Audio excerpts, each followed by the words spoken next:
Hi everyone, welcome back to DIY Like a Pro. And today, we're in my dirty shop. I've been doing some projects here and it's sawdust all over the place, and no one wants to see me clean. So instead, we're going to be on site, and I've actually got a installation video for the ACO Point Drain. I'm very excited about this project because you've seen unboxings, but why not an installation? I mean, it is time, isn't it? And the sooner we get the installation out of the way, the sooner we can, give something away. That's a good idea. So let's get out of here. It's dirty anyway. Let's leave this mess and go to the site. Alright guys, we're back on site. Loosen the screws on the base of the drain and separate the top plate. You'll notice there's a little rubber insert in that top plate that works extremely well for a push-in connection, but sometimes it doesn't work as well with the plastic drains, so I prefer to use the threaded PVC that it comes with. I can't stress enough, dry fit, dry fit, dry fit. There's nothing worse, and take it from me, than having to redo something or cut it apart because your ABS glue dried.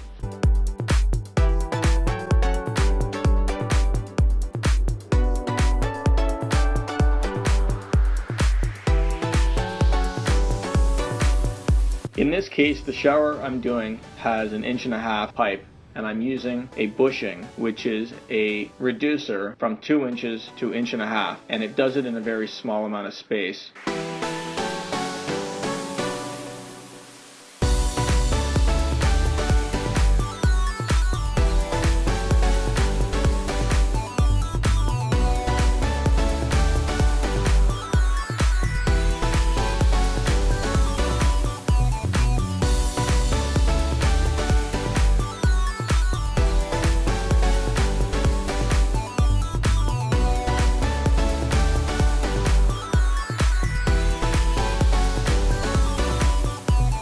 And be a pro. Clean up your glue. Don't leave glue all over the place. Ta-da! This is a rubber membrane. So with any membrane products you're using, always make sure you follow the directions that's set by the manufacturer. And I've also got all my Ouija board on the walls already. Just like a regular shower base, you want to leave the bolts in and score just the top of the bolts enough that you can get them out, and you want to score the center of the hole and tighten everything into place.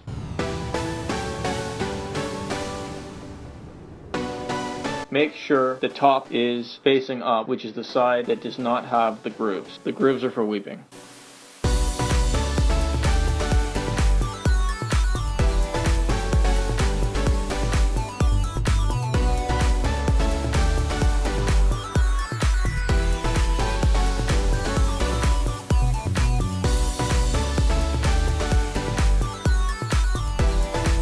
Now the fun part, the part that everyone loves, dry pack. If you're using a preset base, you can skip this step.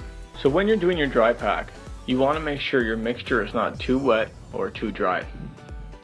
This is actually a sand mix I'm using, which just has sand.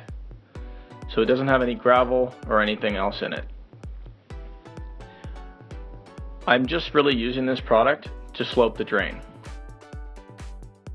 Now when I'm setting tiles, I always want to dry fit the tiles as well, because nothing's worse than having to stop in the middle of an installation because something was wrong.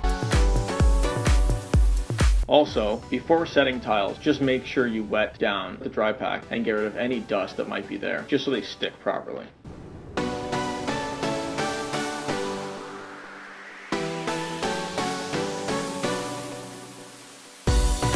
And you may want to pull all the tiles off instead of just part of them like I did, so you don't splooge all over your other tiles.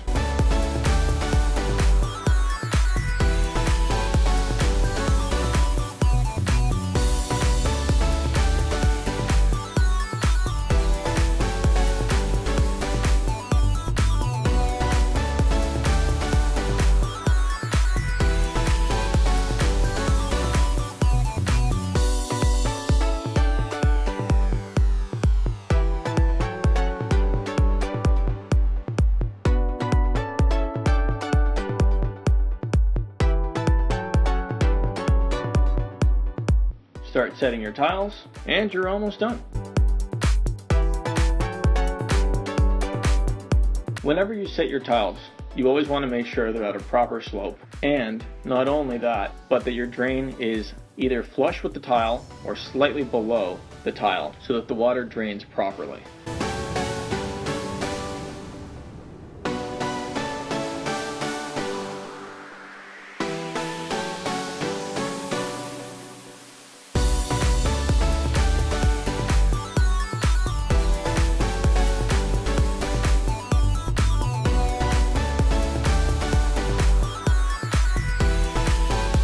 Now that everything's grouted and cleaned, we can install our very cool rechargeable ACO Point Drain light and the grill. Ta-da! Well everyone, thanks for joining us. We just installed the ACO drain. Special thanks to Jeff for giving us the point drain that we installed here. I've noticed recently that we don't have as many people commenting on what they want to see. Don't let us run out of new, fresh material. Make sure you comment below and tell us what is something else that you'd like to see. Maybe it's another kind of ACO drain, or maybe it's a different part of what we did here. Don't forget to comment, to like, share, and subscribe.